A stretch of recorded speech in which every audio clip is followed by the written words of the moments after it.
तो स्टूडेंट आज की वीडियो में हम पढ़ने वाले हैं सेंट्रीफ्यूगल कास्टिंग। सेंट्रीफ्यूगल कास्टिंग का यूज़ हम लार्ज प्रोडक्ट को बनाने के लिए, जब हमको बड़े बड़े पाइप्स तैयार करने होते हैं, होलो ट्यूब्स तैयार करने होती हैं, सिलेंड्रिकल शेप तैयार करने होती हैं बड़ी बड़ी, तो हम जो है सेंट्रीफ्यूगल कास्टिंग का यूज़ करते हैं।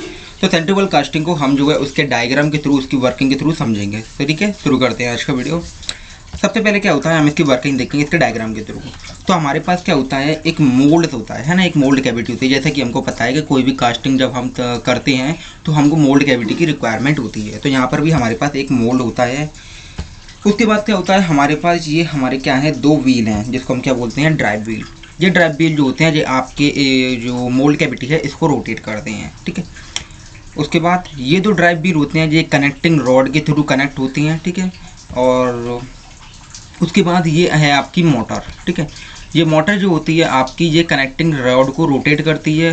ये रॉड के थ्रू जो होते हैं ड्राइव व्हील रोटेट होता है, और जिसके थ्रू आपकी मोल्ड कैविटी रोटेट करती है। ठीक है, तो यहाँ से आपकी मोल्ड कैविटी जो होती है रोटेट होती है जब आपका ड्राइव व्हील रोटेट होता है। ठीक है, तो जैसे ये ड्राइव व्हील रोटेट होगा, जिसके कारण क्या होगा, मोल्ड कैविटी रोटेट होगी अबाउट एन एक्सिस। ठीक है, जो इसकी एक्सिस होगी, सेंट्रल एक्सिस, उसके अलाउंग। उसके बाद क्या होगा कि हम यहाँ पर क्या करते हैं, अपना एक स्पाउट लगाते हैं, जिसको हम फनल टाइप की शेप बोल सकते हैं या प्लेटफॉर्म बोल सकती हो एक, जिसके थ्रू मोल्टन मेटल को इसके अंदर पोर्ड करा जाता है। ठीक है, जिसको हम क्या बोलते हैं, स्पाउट बोल सकते हैं। ठीक है, उसके बाद क्या होती है, हमारे पास जो लैडल होती है, लैडल जो होती है एक तरीके की हमारी बकेट होती है, या बोल लो आपको मोल्टन मेटल को कैरी करने के लिए यूज़ करी जाती है। ठीक है, उसके बाद क्या होता है, लैडल के थ्रू हम अपना मोल्टन मेटल इसके अंदर पोर्ड करते हैं। तो मोल्टन मेटल जो होता है हमारा साइलेंटली इसके थ्रू अंदर पोर्ड हो जाता है ना, और इस मोल्ड कैविटी के अंदर जो होता है अच्छी तरीके से स्प्रेड हो जाता है। तो होता क्या है, जैसे ही जब मोल्टन मेटल इसके अंदर पोर्ड होता है, तो यहाँ पर क्या होता है, एक सेंट्रीफ्यूगल फोर्स लगती है मोल्टन मेटल के ऊपर, जो कि आपके मोल्टन मेटल को उसकी वॉल की तरफ पुश करती है ना, जो आपकी मोल्ड कैविटी होती है, जिसके कारण मोल्टन मेटल उसकी पूरी जो भी वॉल होती है आपकी मोल्ड कैविटी की, उसके अंदर स्प्रेड हो जाता है ना। उसके बाद ठंडा होने के बाद, जैसे ही जब जो मोल्टन मेटल ठंडा होता है, उसके बाद हम जो हमारा प्रोडक्ट होता है उसको इस कास्टिंग के अंदर से निकाल लेते हैं। ठीक है, अब बात करते हैं इसकी कुछ डेफिनेशंस वगैरह की। तो सेंट्रीफ्यूगल कास्टिंग जो होती है इसके नाम से ही क्लियर हो रही है, जैसे कि हमको पता है यहाँ पर सेंट्रीफ्यूगल फोर्स जो होता है उसका प्रिंसिपल यूज होता है इस कास्टिंग के अंदर।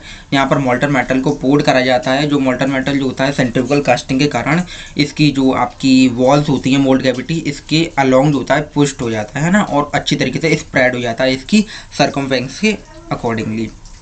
उसके बाद क्या होता है, ये जो फोर्स जो होती है जनरेट होती है, तो सेंट्रीफ्यूगल फोर्स आपको पता है किस तरीके से जनरेट होती है। तो यहाँ पे क्या होता है कि ड्राइव व्हील्स होते हैं, ये रोटेट करते हैं, रोटेट होती हैं मोटर के थ्रू। तो ये क्या होता है, आपकी मोल्ड कैविटी को रोटेट करते हैं। अब जब हमको पता है कि जब मोल्ड कैविटी रोटेट होगी, तो उसके अंदर जो मोल्टन मेटल है उसके अंदर ऊपर जो है आपकी सेंट्रीफ्यूगल फोर्स लगेगी, और मोल्टन मेटल जो है अच्छी तरीके से पुष्ट हो जाएगा, पूरे तरीके से इसके अंदर फैल जाएगा, स्प्रेड हो जाएगा। ठीक है, उसके बाद हम अपना प्रोडक्ट निकाल लेंगे। तो सेंट्रीफ्यूगल कास्टिंग की हमारे पास कुछ एडवांटेज और डिसएडवांटेज भी होते हैं। तो इसका फ़ायदा जो है हमको सेंट्रीफ्यूगल कास्टिंग का, वो ये है, जब हमको लार्ज प्रोडक्ट तैयार करने होते हैं, लाइक हमको पाइप्स तैयार करने हो, जैसा कि आप देखते हो बड़ी बड़ी पाइप्स लाइन चलती हैं, तो उसमें जो पाइप्स होते हैं आयरन के या जो भी अलॉय के, है ना, तो वो पाइप जो होते हैं सेंट्रीफ्यूगल कास्टिंग के थ्रू प्रिपेयर करे जा सकते हैं, है ना। और जो प्रोडक्ट जो तैयार होता है उसकी एक अच्छी मैकेनिकल प्रॉपर्टी होती है, ये होती है इसकी कुछ एडवांटेज। इसका एक डिसएडवांटेज भी है। डिसएडवांटेज ये है कि इसमें जो कॉस्ट होती है और प्रोडक्शन की या प्रोड्यूस करने की, जो भी आपको प्रोडक्ट बनाना है उसकी, वो काफ़ी हाई होती है, क्योंकि यहाँ पर काफ़ी ज़्यादा प्रोसेस होता है। आपको मोल्ड कैविटी रोटेट करानी होती है ना, जो कि इलेक्ट्रिसिटी के रन करेगी, आपकी मोटर रोटेट करेगी ड्राइव व्हील के थ्रू, है ना। तो उसके बाद मोल्टन मेटल को पोर भी करा जाएगा, फिर ठंडी भी होगी, उसके बाद निकाला भी जाएगा, तो डिफेक्ट भी आ जाते हैं। तो यहाँ पर क्या है कि आपकी कॉस्ट जो होती है प्रोडक्शन की, वो काफ़ी ज़्यादा बढ़ जाती है। ठीक है, तो यहाँ पर वीडियो हमारा समाप्त होता है स्टूडेंट। मिलते हैं अगले वीडियो में, तब तक के लिए गुड बाय। वीडियो अच्छी लगी तो लाइक कीजिएगा, चैनल सब्सक्राइब कीजिएगा ऐसे ही वीडियोज़ के लिए। Thank you.